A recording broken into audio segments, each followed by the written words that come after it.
Butch is with him longer than any of us was ever with him, so I'm sure he could elaborate a lot if he wanted to.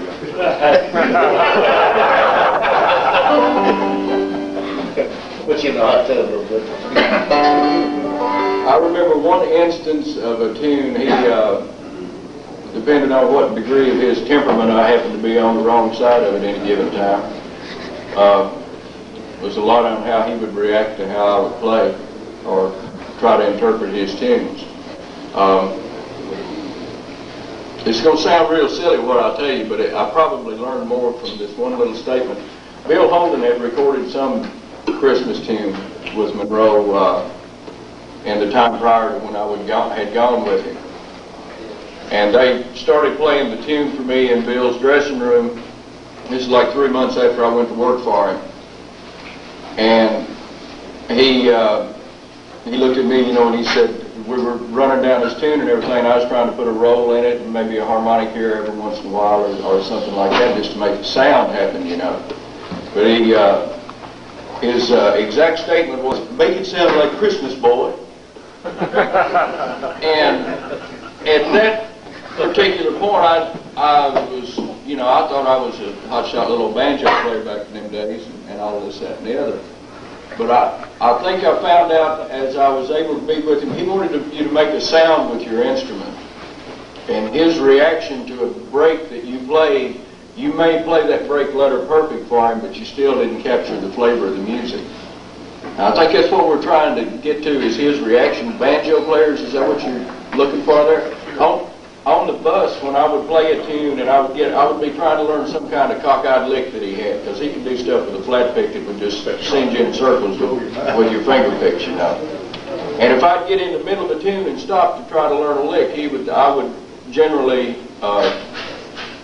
be the source of some derogatory remark for that, because he wanted you to play the tune from one end to the other. I don't mean this, you know, in offense to the man at all, because I think I learned more from him and I admire him more as a musician than any man I ever met in my life. I don't want you to get that wrong. But he wanted you, when you started a tune, whether you were playing the exact notes of that tune or not, to get a feel for the tune. And it was like in his own music, when we'd go out in tunes that the banjo wouldn't even be featured on, like Mule Skinner Blues or something like that. You could play that tune at any speed. Speeds would vary from night to night, but his rhythmic emphasis to that tune was always the same. If you played Mule Skinner at 90 beats a minute, the rhythm sounded one way. If you played it at 130 a minute, the rhythm sounded exactly the same way, just quicker, you know, just faster. And I think as a banjo player, you know, what I got is I didn't get so much emphasis on playing the tune melodically correct as I did trying to play a feel in the tune, the same way he did in adding the identity to each tune through the rhythm that he played on the mandolin. If you go back and look at things like A Good Woman's Love, where you've got two completely different rhythmic patterns within the framework of that 3/4 timing signature of it, when he goes into the chorus, how it picks up, everything like that. And he was hunting the same thing on a banjo. Especially when I came along, I thought the big trick was play your banjo tunes, or play the tunes on the banjo just note for note the way the fiddle was. And that wasn't it at all. He wanted the banjo, it seemed to me, like to play a separate part, to have its own identity, but get the feel of that tune.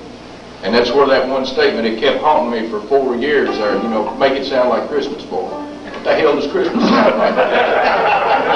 But at the same time, when it's played properly, when you do play a tune properly like that and give it an identity, it's going to sound like Christmas, or it's going to, your tunes that you might play like Sally Gooden are going to sound like those dance tunes, because he wanted them played like a dance tune. He didn't want to play like a breakdown. And did any of that make any sense?